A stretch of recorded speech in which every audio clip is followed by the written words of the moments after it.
In the quiet suburbs of Oakville, a revolution is brewing.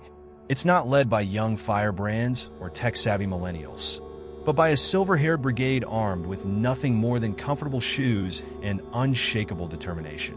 Every morning, as the sun peaks over the horizon, you'll find folks like 73-year-old Edith and 78-year-old Harold lacing up their sneakers, ready to conquer the sidewalks of their neighborhood.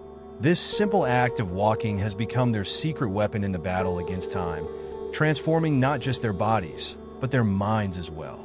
But what's driving this sudden surge in senior strolls? And could something as mundane as a daily walk really be the fountain of youth we've all been searching for? The answers, my friends, are as surprising as they are inspiring.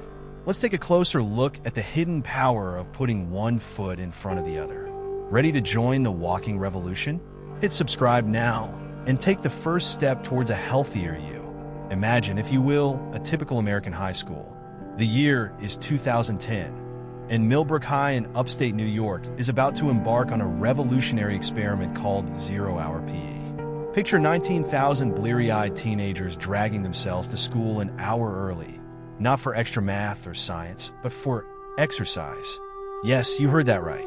Before cracking open a single textbook, these students were required to engage in extensive physical activity. Now, you might be thinking, what on earth does a bunch of teenagers working out have to do with us seniors and our leisurely walks? Hold on to your walking sticks, because the results of this experiment are about to knock your orthopedic socks off. Fast forward a few years, and those same 19,000 students have become some of the healthiest and, wait for it, smartest in the entire country. It turns out that consistent exercise wasn't just sculpting their bodies, it was reshaping their brains too. This groundbreaking study shattered the long-held belief that our brains are static, unchanging organs. In reality, exercise was acting like a master gardener, cultivating a lush forest of new neurons and enriching the brain's neural network. But here's where it gets really exciting for us in the Golden Years Club. While exercise promotes brain development in the young, for us more seasoned folks, it acts as a cognitive fountain of youth, slowing down the ticking clock of mental decline. As the witty philosopher Rousseau once quipped, "My body must move continually for my brain to start working." It seems he was onto something. Back in Oakville, Edith and Harold are living proof of this phenomenon. Edith, a retired librarian, found that her daily walks not only improved her physical stamina, but also sharpened her mind. "I used to struggle with crossword puzzles," she confesses with a twinkle in her eye. "Now, I finish the New York Times crossword before my morning coffee gets cold." Harold, a former accountant, nods in agreement.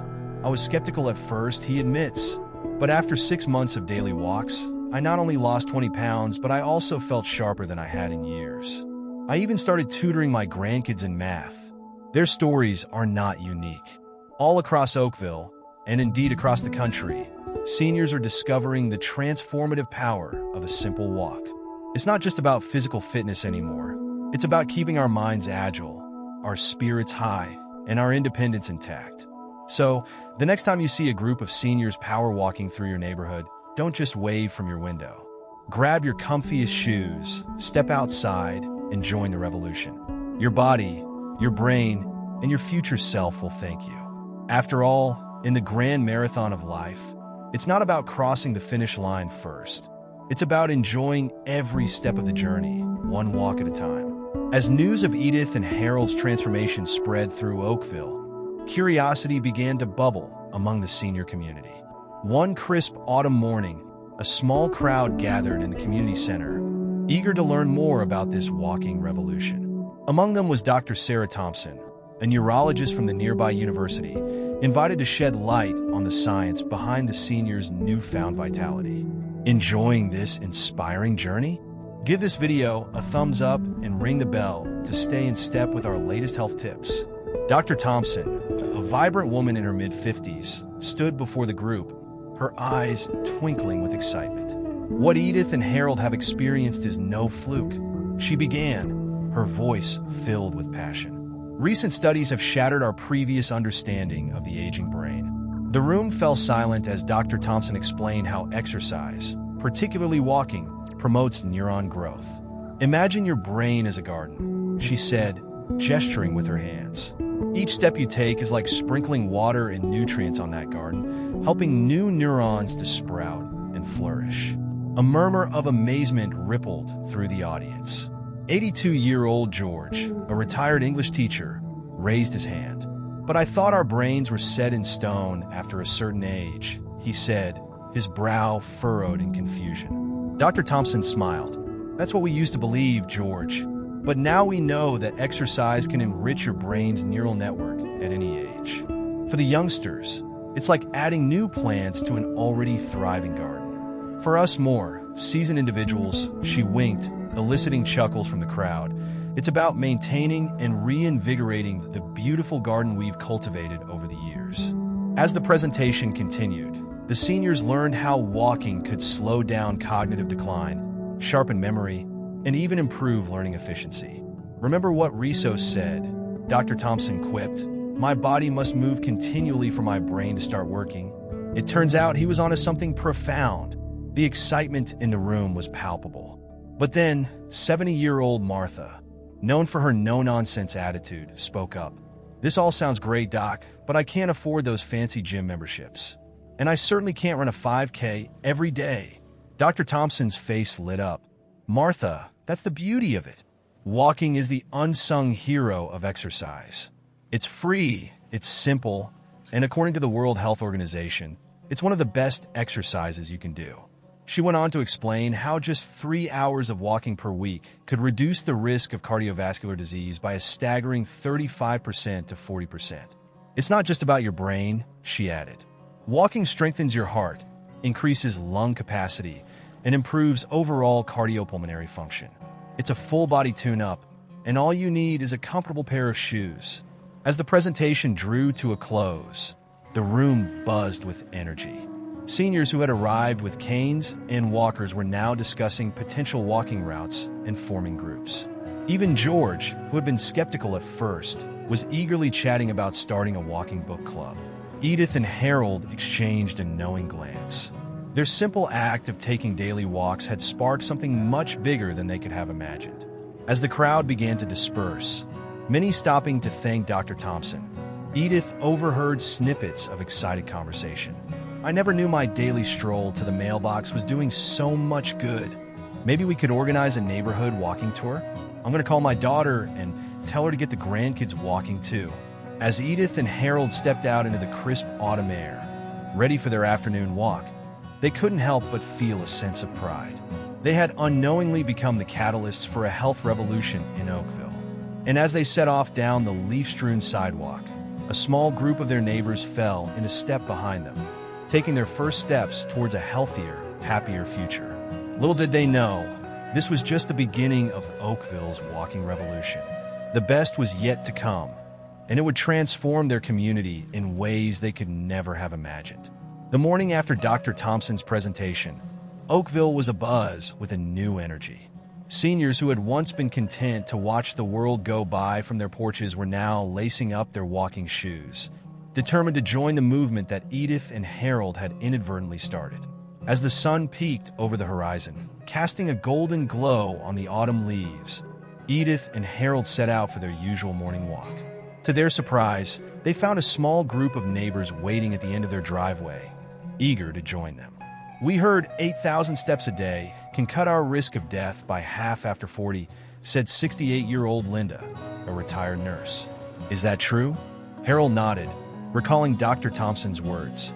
"That's right, and the best part is you don't need to power walk or run. The intensity doesn't matter as much as consistency." As they set off down the tree-lined street, Edith couldn't help but smile at the sight of their growing group. She thought back to when she and Harold had first started walking, how they had struggled with aches and pains. Now, 6 months later, they felt stronger and more vibrant than they had in years. "You know," Edith said to the group, "walking does more than just work our legs. It's like a full-body workout. Our muscles, bones, even our lungs and nerves get a boost." Frank, the former accountant who had always been skeptical about exercise, chimed in. "I've noticed my digestion has improved since I started walking after meals. And look," he said, patting his stomach, "I've lost a few inches around the middle too." The group chuckled, but they all knew the truth in Frank's words. While walking might not burn calories as quickly as more intense exercises, its consistency and sustainability made it a powerful tool for weight management. As they rounded the corner into the local park, they saw other groups of seniors out for their morning strolls. The park, once quiet in the early hours, now hummed with life and laughter. "You know what else I've noticed?" said Margaret, a usually reserved widow who had recently joined their walking group. "I'm sleeping better than I have in years, and I don't feel as blue as I used to." Edith nodded knowingly. That's the endorphins at work. Walking is like a natural painkiller and mood booster. Plus, it helps regulate our body clocks, improving sleep quality. As they completed their circuit of the park, the group realized they had been walking for over an hour without even noticing the time pass. They were too engrossed in conversation, sharing their experiences and encouraging one another. "You know," Harold said as they headed back towards their neighborhood, "I think we've stumbled upon something really special here. Walking is so simple, yet it's improving our lives in so many ways." Edith agreed, looking around at their newfound friends. She saw people who just a few months ago had struggled with mobility issues, depression, and isolation. Now, they were chatting animatedly, moving with ease, and making plans for future walks. "It's not just about living longer," Edith mused. "It's about living better. We're maintaining our independence, staying connected with each other and our community. We're improving our quality of life, one step at a time." As they reached their starting point, the group lingered, reluctant to end their morning walk. Plans were made for afternoon strolls, discussions about forming themed walking groups, and even talk of organizing a community-wide walking event. Edith and Harold exchanged a glance, marveling at how their simple habit had grown into something so much bigger. They had set out to improve their own health, but in the process, they had sparked a revolution that was transforming their entire community. As the group dispersed, heading home with renewed energy and purpose, Edith and Harold knew that this was just the beginning. The Oakville walking revolution was in full swing, and its effects were reaching far beyond mere physical health. It was rebuilding a sense of community, fostering new friendships, and proving that it's never too late to take that first step towards a healthier, happier life. As the Oakville walking revolution gained momentum, Edith and Harold found themselves at the center of an unexpected whirlwind.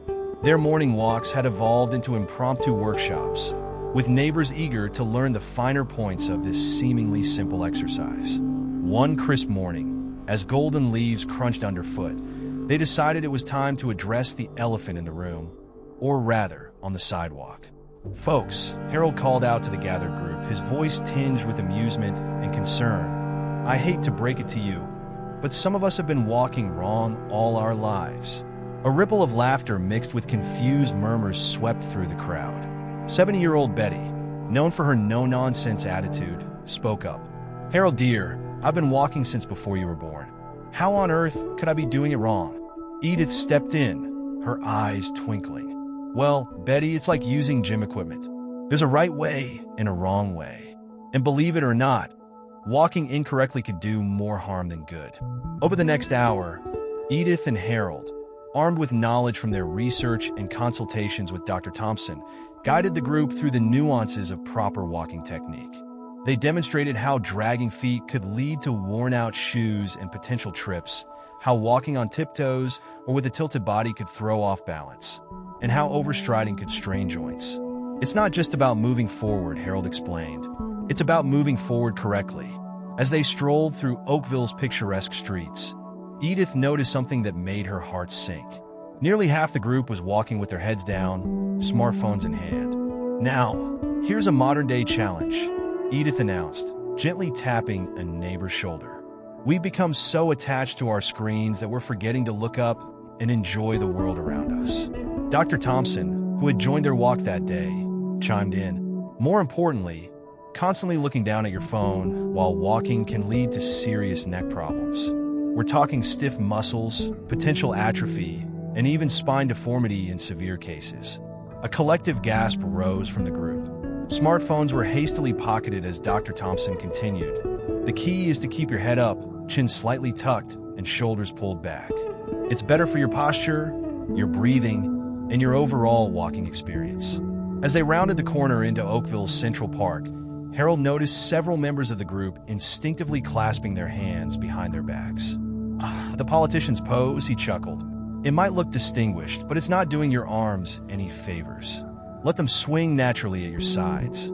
It helps with balance and gives your upper body a bit of a workout too.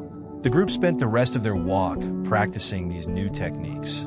There were stumbles and giggles as they adjusted to their new postures, but soon, the improvement was visible. Heads were held high, arms swung freely, and strides were measured and purposeful. As they neared the end of their route, 82-year-old George, who had been quietly observing, spoke up. I feel different, taller somehow, and I noticed so much more of our beautiful town today. Edith beamed at George's observation. That's the beauty of walking correctly. It's not just about physical health. It's about engaging with the world around us, staying present in the moment. As the group dispersed, there was a new spring in their steps. They had come to learn about walking, but they left with so much more, a renewed appreciation for their bodies, their community, and the simple act of moving through the world. Edith and Harold watched their friends depart, marveling at how their little walking club had turned into a full-fledged wellness movement. They exchanged a knowing glance, both thinking the same thing. Their journey was far from over. In fact, it felt like they were just hitting their stride. As autumn gave way to winter in Oakville, the walking revolution showed no signs of slowing down.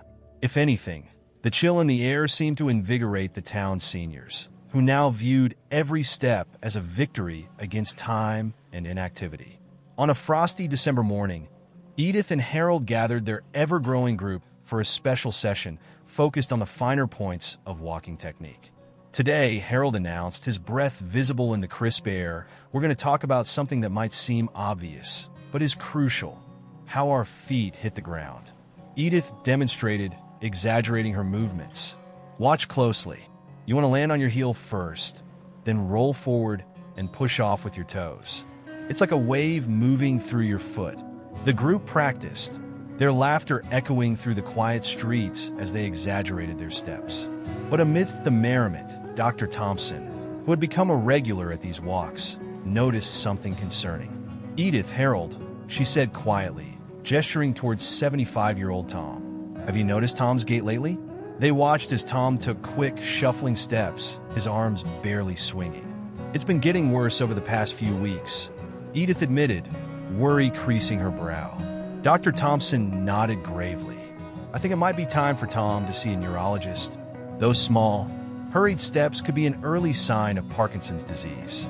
The news sent a ripple of concern through the group. But rather than dampen their spirits, it strengthened their resolve. They realized that their walks were more than just exercise. They were a way to look out for each other, to spot potential health issues early. As if to underscore this point, 80-year-old Margaret stumbled, her gait suddenly unsteady. Whoa there, Margaret, Harold called, rushing to steady her. Are you all right? Margaret blinked, looking confused. I'm not sure. Everything suddenly felt off balance. Dr. Thompson was by her side in an instant. Margaret, have you been experiencing any dizziness or headaches lately? As Margaret nodded, Dr. Thompson explained to the group about a ataxic gait, often called a drunken gait, which could indicate serious conditions like a cerebral hemorrhage. The mood turned somber, but Edith, ever the optimist, saw an opportunity. Friends, she said, her voice strong and clear, this is why what we're doing is so important. Yes, walking is wonderful exercise, but it's also a daily check-in with our bodies. By paying attention to how we walk, we might just catch something serious before it becomes a big problem. Harold nodded in agreement. We're not just walking for exercise anymore. We're walking for our lives, for our independence, for each other. As they continued their walk, there was a new sense of purpose in every step. They weren't just a group of seniors trying to stay fit. They were a community looking out for each other, supporting one another through every stride.